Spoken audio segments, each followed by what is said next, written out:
Mortal Kombat! Hello everyone, I'm doing a 2-player session of the great Mortal Kombat game.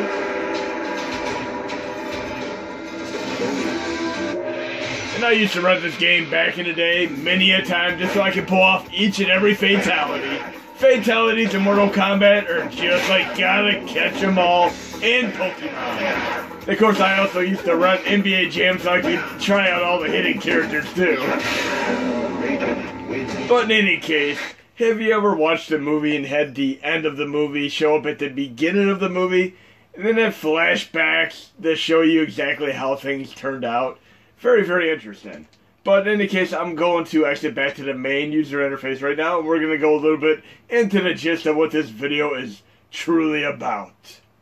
We're going to play a classic arcade game that I absolutely love, made by none other than Irem. Let's get to it. We're going to play Ninja Spirit. And of course, Irem is notable for making exceptional games, such as R-Type and In the Hunt. And of course, In the Hunt has some key development team members that went on to make the impeccable production on Neo Geo called Metal Slug 1. But we're checking out the incredible Ninja Spirit arcade right now.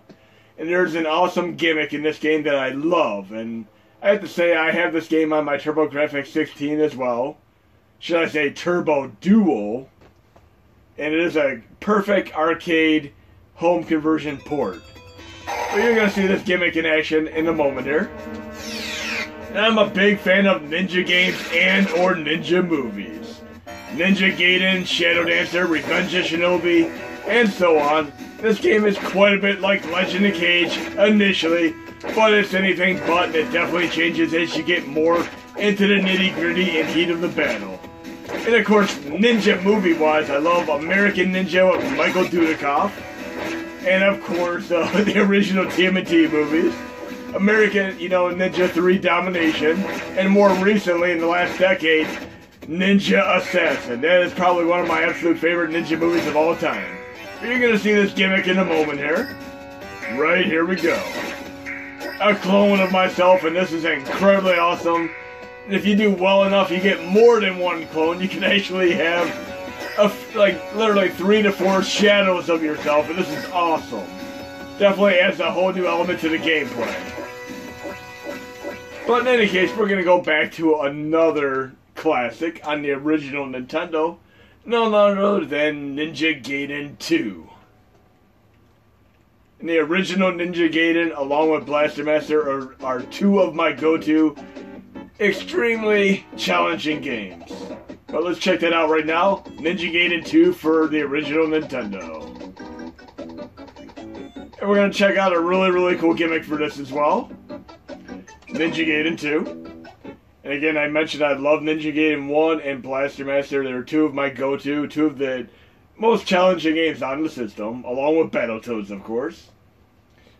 That end level where you have to redo the entire level over again if you die, it's pretty stressful in Ninja Gaiden 1. And Ninja Gaiden Black on Xbox, for the record, is my absolute favorite game of all time. I mean, without a doubt, no other game comes close as far as my favorite games. We're talking about the clones that we saw in Ninja Spirit a moment ago, and you're going to see something else here in a moment in this particular game.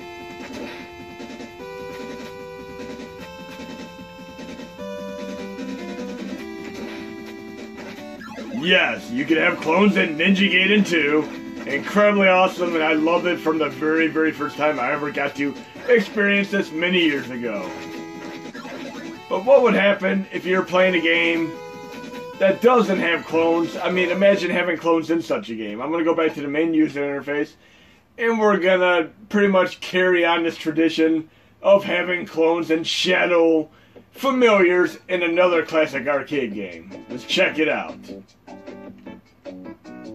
And for the record, I'm doing a stress test right now, and I am currently running 124 games in one single directory. I was able to get it to crash and burn at 125 games where it wouldn't load them properly anymore. But right now I'm at officially 124 games. But we're checking out Contra.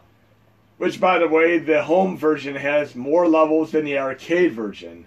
I actually love the Nintendo version versus the arcade version. It is a better production. And a few other games that follow this tradition are the arcade versions of Bionic Commando. That version is not as good as the home version of Bionic Commando. Home version is much more similar to a Metroidvania style game. But we're going to try to clone familiar, shadow familiar, follow-up tradition here with a game called Contra. If you're wondering why Super Contra in the arcade is called Super C for the Nintendo, it's because of the Iran-Contra scandal. And of course, in other countries, such as Europe, this game is called Probo Protector because they didn't want to have violence. They'd rather have robots destroying robots. But yes, we have the clone familiar, shadow, creature, all that jazz going on right now with Contra. Incredibly awesome here. Really, really cool.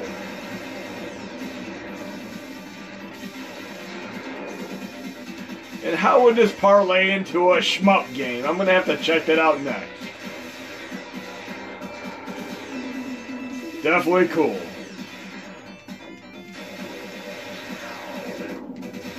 And challenging, should I say. Let's try another game here.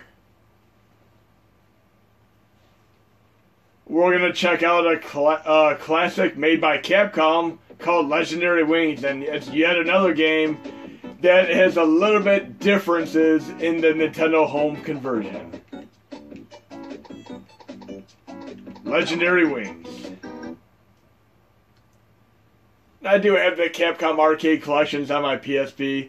I got the Capcom arcade DLC games that you could get on the PS3 as well.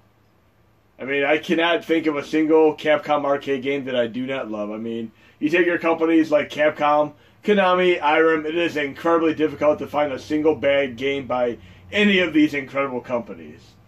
But we're checking out Legendary Wings, and we're going to do the Shadow Familiar Creature, blah blah blah, freaky da, with this game as well.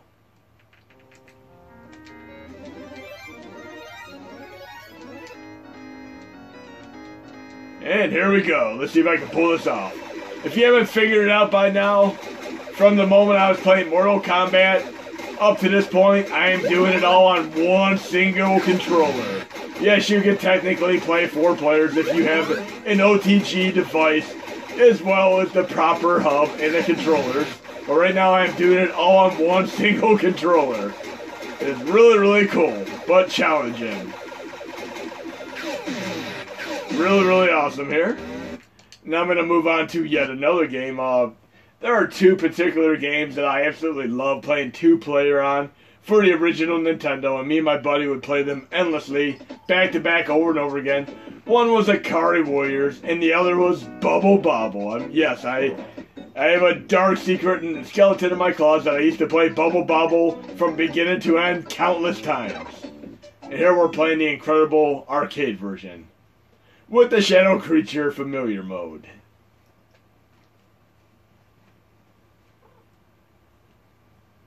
It is definitely incredibly fun to play. If you saw my mirrored mode video that I did a couple videos back, I mean, it is definitely fun to check out new gimmicks for these games and play them in a different light, experience them in a different way. But right now we're trying Bobble with the same perspective that we were doing with the last few games that I did in a row.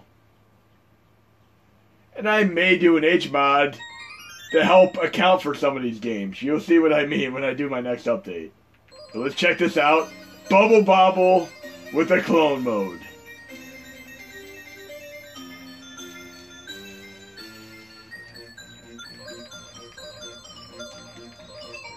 Okay, let's see if we can pull this off.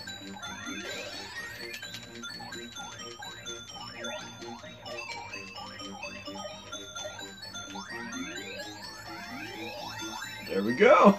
Not too bad.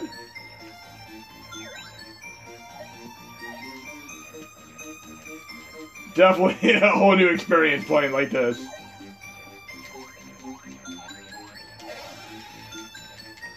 And I need a little bit of practice, but we're going to move on to another game. But yes, Bobble is actually pretty fun playing 1 player with 2 controllers on 1 controller.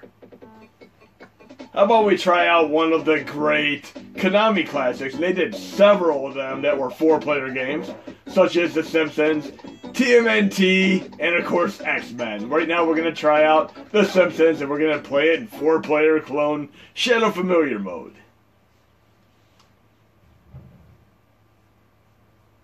And I may just call it 4-player activate to simplify things.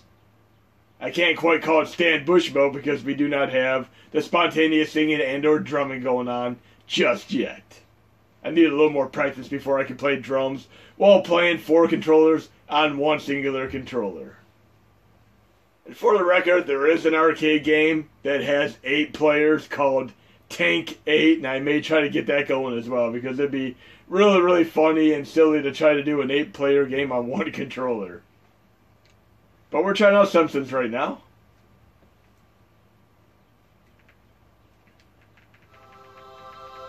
Always love the opening here.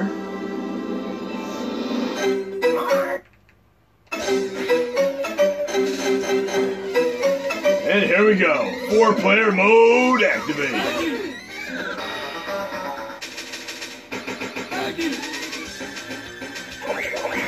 And I tried to vary it up a little bit, having one set of characters move up while the other move down, and making their jump buttons be opposite. So it has a little bit of rhyme and reason to it, and it adds a little bit of variety.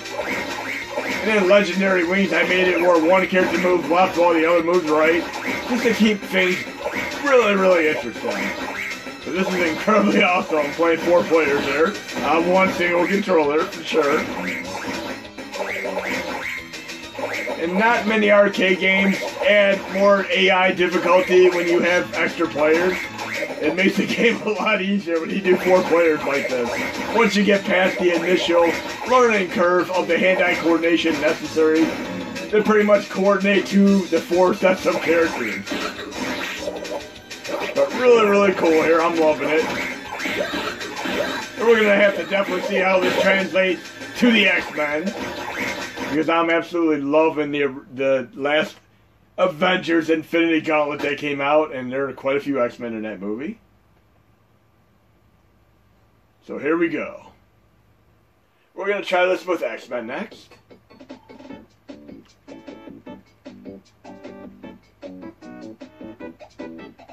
And I have to mention I am also a horror fan, and I just watched Alien Covenant for the first time, and there were a lot of bad reviews saying that the characters were incredibly stupid, but I am such a horror movie buff that I have to watch each and every horror movie that I can possibly watch, no matter how bad they are, just so I can have a good laugh. I've been through all the Child's Plays, I mean, pretty much all the Friday the 13th, Nightmare on Elm Street, you name it. Plus, I watch a lot of obscure horror movies. I'll mention a couple here, but I'm going to do...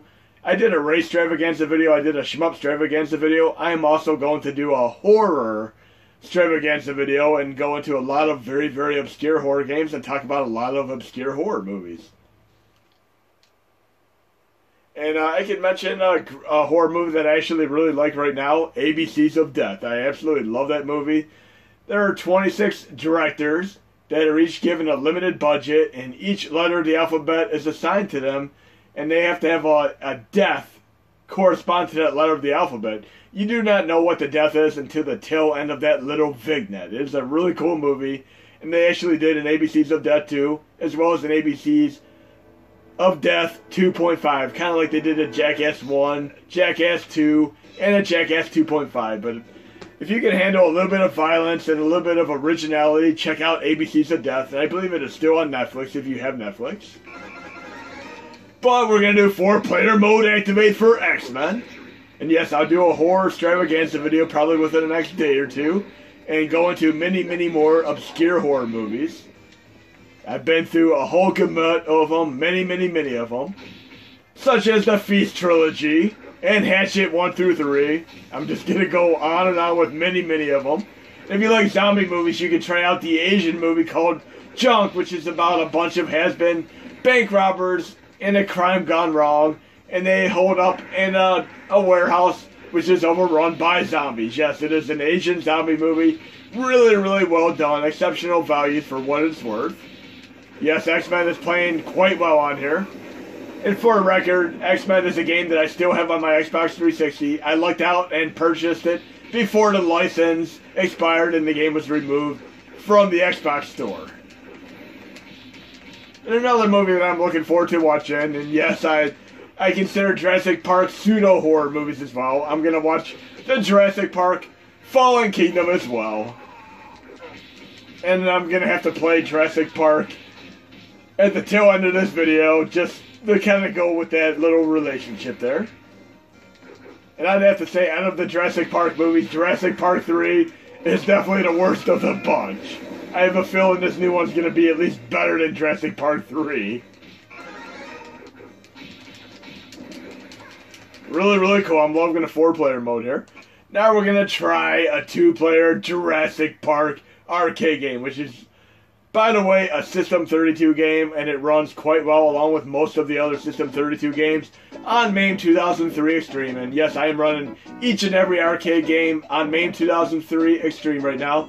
And the RetroArch I'm running is RetroArch Extreme 1.7.3 right now. But we're going to try out Arcade Jurassic Park right now. And we're going to do 2-player mode activate. And some other System 32 games are Alien 3 The Gun, and of course Golden Axe, The Death of Adder and such, and Spider-Man. Spider-Man is one of my favorite System 32 games. And then of course you have Outrunners, which I had to do a special performance upgrade so that it played at a full screen on here. Yes, you can play Outrunners arcade using the RetroArch Extreme as well as MAME 2003 Extreme combo, and it runs great. But right now we're trying the System 32 Jurassic Park arcade game, and the arcade cabinet, the sit-down cabinet, was great for this. I played this many a time at Dave & Buster's. 2-player mode activate. It's going to take a little bit of coordination to get this on.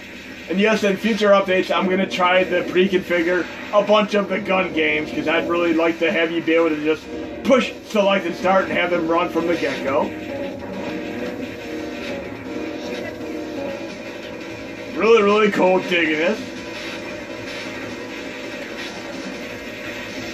But yes, I'm really, really hopeful for Jurassic Park Fallen Kingdom. I hope there are a few interesting points there to make the movie worth watching. As likable as Chris Pratt is, there are dinosaurs on this tour, said Jeff Goldblum. We need the dinosaurs to keep the movie fresh and interesting.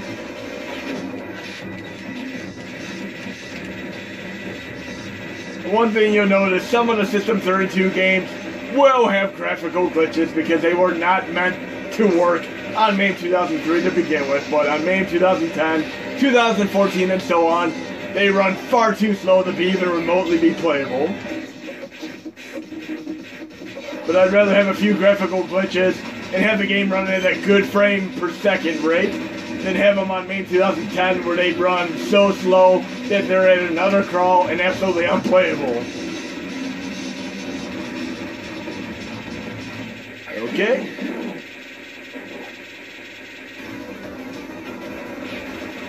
Really, really cool.